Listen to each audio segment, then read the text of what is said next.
What is the weirdest thing a complete stranger has said to you? There's this guy near where I live who everyone affectionately calls Mad Mick. Now, he's a nice enough guy in his 50s, but he's had mental issues all of his life, and his life went downhill after his dad passed away. He had a routine every day that consisted of him walking to the shops to get whatever he needed. But it was a case of never buying more than one thing at a time. For example, if he needed bread, milk, eggs, etc., he would go buy some bread, then take them home, then back out to get the milk and take it home, etc. He had a strict routine that he stuck to. Well, one day I was on my way to work and needed to stop off to get some money, so I popped into my bank's cash point. I'm just putting my PIN number in when I hear a "ah" in my ear. Now, I was scared because I thought I was going to get mugged, and I whip around and standing behind me is Mick. "I need underpants." OMG, I'm going to get robbed. I stuff the money into my wallet and walk off. "I need underpants," but this time with a quiver in his voice. I turned back to him and the poor guy is almost crying. His eyes were tearing up, so I ask him what he means, and after a few minutes of broken dialogue, it turns out that his underpants had worn out and he wasn't wearing any. Awkward. By this time, the poor guy is a bit frantic, so I take him to the Asta supermarket, which is literally 50 yards away, and I help him buy some underpants, escort him to the toilets, and wait while he puts his new pants on, after which he says to me with a smile, "I need milk," and he goes back into the store to buy milk. I was 40 minutes late for work, but I felt good about it. Late for work, but rich in the knowledge that Mad Mick is now comfortably clothed. Story 2. The Pen Guy. So, a few years ago, I was sitting in a bar in a booth with my husband watching a local band playing open mic night. I'm an artist, so I tend to draw a lot wherever I go and had a sketch pad and some pens on our table. My husband and I were in the middle of a conversation when this huge creeper came up to me out of nowhere, leaned over and whispered an inch from my ear, "I like your pens." Me, thank you. Creeper, would you be interested in selling me one? My husband can't hear what he's saying and has a fair amount of confused concern in his eyes. Me, I don't think so. Creeper stands over me, staring. Me, here, you can just have one. I just wanted him to go away, so I handed him a pen and he disappeared. We didn't see him for the rest of the night. A few weeks later, we went to a different open mic night bar. We weren't there for very long before a familiar stranger approached me and said, "Are you the girl with the pens?" We hightailed it the hell out of there. Story 3. I hope this doesn't get buried because it's actually a really good story. I work at a bar, so strangers saying weird things to me is not uncommon. One girl took the cake, though. It was a pretty slow night, and this young lady happened to sit at the bar next to two of my coworkers who had just gotten off work. The four of us proceed to talk normally for a little while until the woman tells me she is an energy healing shaman. Me, oh, I deserved an Oscar for the performance that followed. I managed to not laugh in her face and instead acted really interested and got her to tell me more. These are the things she told me that night. She is actually an earth angel, a very important person. She has had her duty for many lives.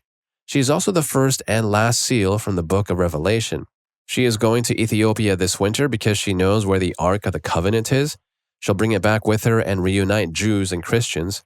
It turns out every religion is partly right, but a lot wrong. Jesus really is important to being saved, but not necessarily for an afterlife. She was once taken by aliens, but was saved by Jesus Christ himself in his spaceship. She is working with the 38 levels above the President of the United States called the Dark Government. They are preparing for 2012 when a dimensional rift will open, sending us all back to the Garden of Eden. At that time, we will be able to see people as they really are. We will see her halo and eagle wings. We will see angels and demons, vampires, reptilians, aliens, etc. And this girl was absolutely crazy. And now she makes YouTube videos. Alright, I'm gonna laugh so damn hard if everything she said turns out to be true, and it's all been on YouTube this whole time. Story 4. Oh, this was a good one. Working a company booth at the Tribeca Film Festival Street Fair last year, we had a huge castle built out of cardboard boxes for the kids to play in, free organic lollipops for people, and a drawing to win a free movie. A lady walks up to me and asks if she can ask me something. I'm expecting a question about moving, so I say sure. Conversation is as follows. Lady, what do you use on your skin? Me? Sorry? Lady, because your skin is terrible. Yes, I know it is. I have a skin disorder that leaves me with awful acne-type scarring. Fairly deep and noticeable, but I'm used to it. Me? Well, I don't really think that's something we should discuss, but if you have any questions about moving. Lady, cutting me off. Listen, sweetie, you're a pretty girl, but you need to do something about that skin or you'll be single. Try insert skincare stuff here or even try baby oil. It really helps. No, baby oil is not a good idea for people with sensitive or acne-prone skin, let alone for someone like me who has super oily skin and the previous two factors. Me? And at this point, I was totally embarrassed because she was yelling this to me. Lady, I expect to see you back here next year with perfect skin, young lady, or I'll be forced to take matters into my own hands. At this point, she grabs my face and squeezes my cheeks. I do have chipmunk cheeks, they are very pinchable. I pull away and told her that was totally inappropriate, but I appreciated her advice. I didn't want her calling my boss to complain, even though it's totally not work-related, because I was in charge of the booth and wanted to do a good job. She then took 6 bags of lollipops. It was 1 per customer. Most people were good about it. And she strolled away. I literally stood there, dumbfounded for about 5 minutes. Like, what in the world, lady? Story 5. I wear this necklace with a gargoyle pendant. There's nothing super special about it. It's just something I found on eBay years ago and thought it was neat. I get comments on it from random people saying it's neat or thinking it's an angel from far away. In college, I was at one of the campus eateries with a friend. There was a voter registration table and I went to register or probably change my affiliation or something. Since I think I already was registered, I don't remember. So I'm filling out this form and the woman manning the table sees my necklace. She starts telling me I need to stop wearing it because it's voodoo and I should get rid of it. I was like, what? It's just a necklace. It's not voodoo. But the woman kept insisting. I just kind of said, whatever, and went to go get food and sit down. After my friend finished eating, he went up to the register. Apparently, the woman had seen him eating with me because when he came back to the table, he told me that she told him to tell me to get rid of the necklace too. And then as we were leaving, the woman handed me this folded piece of paper. I unfolded it to see a written phrase, "How do you eat an elephant? 1 bite at a time." I have no idea why she thought I needed that advice. Story 6. I was standing outside a crowded restaurant hoping that it would be incredibly easy to spot a group of Redditors on Cinco de Mayo. It was not. I stood there awkwardly for like 20 minutes and this guy walked up. We had a moment of maybe? My phone was going off making R2D2 noises. I was flashing the Reddit alien on my screen and everything. But the guy eventually stopped paying attention, so I figured there was no way. Then in my last attempt to see if this guy was a Redditor, I flashed my screen again and this other guy walked up to me. Guy 2. Hi. Me. Hi. Awkwardly standing right when I'm about to say, "Are you from the internet?" He says, "Do you see my friend over there?" Me. Yes. Guy 2. He thinks you're hot and wants to know if you would do him, but he's kind of shy. Me. No thanks. Nice to meet you. Somehow dismisses guy 2, look of shock plainly shown on my face and unsure what to do. Anyway, about 5 minutes later, I find out that the first guy is a Redditor. He is just oblivious. Story 7. When I was younger, me and my group of friends used to hang out at a pizza shop that was located just next to one of said friends' house. Pizza was cheap and good and just gave up a place to meet up. Unfortunately, we also met a guy by the name of Art. Art was quite an older man, possibly in his 80s. He'd just wander up and down the road talking to random people trying to bum smokes or a few bucks for some pizza. So we'd oftentimes give him a slice or a few dollars to buy pizza just to be nice. So one day I walked over to see how Art was doing and was promptly met by him giving me some goofy wink as he pointed down to his roughly knee-high shorts with his Johnson sticking out in the end. Me, being extremely uncomfortable at this point, said, "Yeah, okay, Art, I'll talk to you later." Or something along those lines, and he responded in the most unique voice, 2 hands like this, and started to mime, well, moving with his 2 hands. Needless to say, it was quite disturbing. But we'd keep talking to Art because he was quite colorful and had burst out with 2 hands like this quite often. Everyone else found it funny. I found it disturbing. Story 8. Mine happened earlier this summer. I was in the thick of the New York marriage equality campaign out in the street in Queens collecting petition signatures. I was with a coworker standing on the corner of Rockaway and Woodhaven Boulevard when this exchange took place. Me. Hi, ma'am. Do you support marriage equality? Woman. Pauses, thinks for a moment. No, not really, but I'll sign anyway. I hand her my clipboard and she starts filling out the petition. Woman. You know, I feel a little guilty. I'm not really opposed to marriage equality. I'm just a Catholic, and my priest has been preaching about it a lot lately. In fact, I generally identify as a little bit bi-curious. Coworker. Oh, is that so? This is very brave of you then, and we truly appreciate your support. Woman. Yeah, it's like that Lady Gaga song. Me. Which one? Born This Way? Woman, no, poker face. You know what that song is about, don't you? Me, isn't it about gambling and having a poker face? Woman, no, it's about sleeping with a man but imagining it's a woman. That's what I do. I can't have O's unless I imagine I'm sleeping with a woman. She hands back the petition and walks away casually. Story 9. So one night, a few friends of mine and I were tripping. We left the apartment, located in a building in our city's downtown area, and decided to walk down to the river. Upon leaving the building, we turned the corner and made our way towards said river.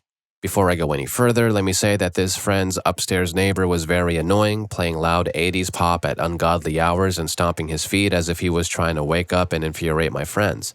When I had previously questioned them about the neighbor, why they hadn't reported him, etc., they told me he was mentally unstable due to head trauma from a motorcycle accident, and that they really couldn't do anything about it, seeing as they had already tried reporting him. Anyway, we turned the corner and there's this dude. We all knew exactly who he was because they would always point him out to us when we were roaming around outside doing previous adventures. So we passed the guy trying to ignore him since we're full-blown to the wall fried by this point when he stops in front of us, looks me in the eye, holds up his hand, points to an imaginary watch and says, Jedi. Nothing else, just Jedi. He then walked away like it was no big deal. I mean, in retrospect, it wasn't. However, everything a little weird is a million times weirder while tripping. Story 10. I was just minding my own business, sitting on a bench in Brisbane, partway through a lengthy backpacking trip, when an old lady, say around 60 years old, comes by and starts chatting me up. She was really nice, and at one point she starts saying that I seem to have this energy around me and that I have the potential to do great things. Then she says, Jesus was the same way, you might be the next Christ. Me? Oh, I don't know about that, I'm Jewish. Regretted saying that immediately. Her. Oh, so was he. Don't you feel like you're destined for great things? Me? Well, yeah, I guess. Her? How old are you? Jesus only became what he was when he turned 30. You'll see. When you get older, you'll see I'm right. And that's my story about the afternoon I thought I was Jesus. Also, I'm turning 30 in a couple of weeks. I'll report back if I start performing miracles. So, turning 30 and still waiting for those miracle-working powers to kick in, hey? If only we were all so lucky. Or blessed. Story 11. I was recently at a local festival in my upstate New York hometown. I needed a whiz, and the line at the bar I was at was longer than I had the ability to wait. So I walked behind the bar onto a side street and proceeded to relieve myself in the bushes. When I came out, there were 3 hippie-looking people standing there as if waiting for me. One of them was female, the other 2 male, and all 3 were sporting very dirty-looking dreadlocks. So the woman approaches me, and this is the following conversation that we had. Hippie woman, hey, excuse me, I was wondering if you could help me out. Me, okay, what's up? Hippie woman, I have this thing, I was wondering if you could fulfill it. Leans closer, body language tells me she wants to whisper. Me, backing away. What is it? Hippie woman, are you going to make me say it out loud? Me, well, yeah. Hippie woman, I was hoping that you would whiz? Me, come again? Hippie man number 1, don't worry, I'm her boyfriend, this is legit, man, you'd be doing us both a huge favor. Me, you're messing with me, right? Hippie man number 1, no, brah, this is totally on the up and up. Can you just go with her in the bushes and quickly whiz? Me, lady, how do you even get into something like that? Hippie woman, I just like to have strange men whiz. Me, yeah, I get that, but how many places on your body did you try before you figured out that that was your preferred spot? Hippie woman, are you going to do it for me or not? Me, no. Hippie crew turns and walks away. Now, just to be clear, it wasn't that I didn't want to mess with this dirty-looking woman. It was that I feared the repercussions from my girlfriend of 3 years. And the worst part of it is, after telling the story to my better half, she said she would have been totally cool with it. Exact words, when will you ever have that opportunity again? It's not like you would get anything out of it, so it's not cheating. Story 12. I took Japanese in high school and went on a trip to Japan for a week with my classmates. One of our first stops was the Hiroshima Peace Memorial, and while we were at the Sadako statue, I wandered a few feet away from the group to read a sign. An older Japanese woman came up to me and asked, "Do you speak Japanese?"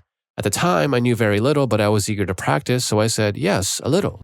Then she grabbed my hands and had me close my eyes and bow my head, and she spoke in very rapid Japanese that I did not understand until the end when she said, "Thank you," several times and wandered off.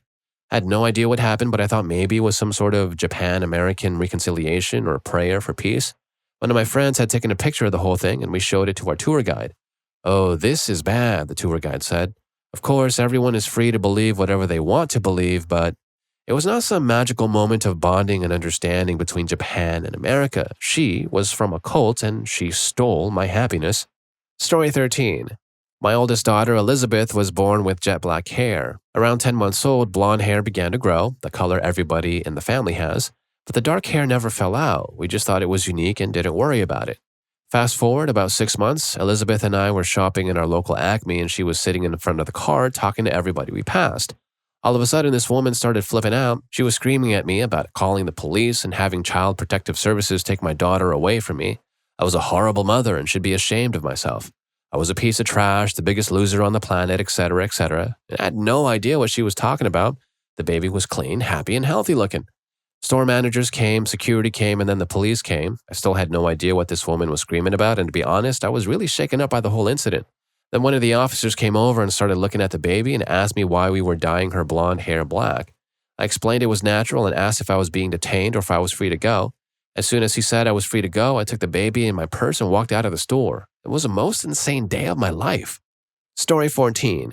I was in the Scottish Highlands taking a photo of a field in the middle of nowhere.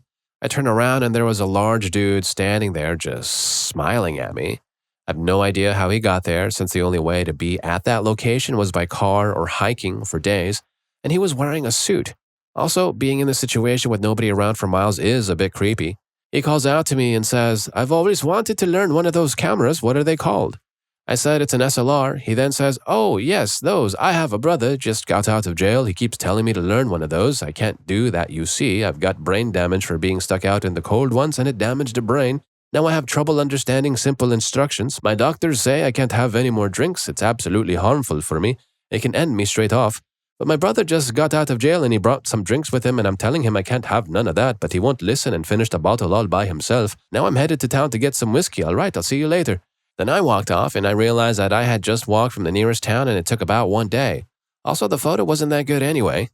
Story 15. I used to live in East Austin, Texas in some pretty rough areas. I rode the bus and tended to meet or witness some pretty interesting characters. One night in particular stands out. So there's this guy who rides pretty regularly. He has some type of disability and though he looks perfectly fine, he can't move very well. The bus is packed and I offer him my seat. He decided to tell me his personal history, which included the following. He wasn't into tattoos but was crazy about branding. Unfortunately, it was expensive, so his friends just used a metal coat hanger which they heated on the stove. The emperorship of Japan was secretly in contention and open to all corners who could wield a mystical daikatana which he had in his possession. At this point, I thought he was just messing with me, but he was gravely serious. Another day, on a different bus route, there was this angry transvestite pacing up and down the bus. After arguing with and hanging up with someone on her cell phone, she decided she wanted to sit next to a certain gentleman. His seat was the weird short seat behind the rear door of the bus, and being a big guy, there wasn't really room to share. There were other places to sit, but the transvestite took offense and a verbal exchange ensued. I tried to tune it out with my headphones, but at the peak, I heard, "Look, if you don't want to be beaten by me, you better move over." The bus driver was chill and pulled over, diffused the situation, got on driving in less than 10 seconds, almost as if he had to deal with that kind of thing on a regular basis.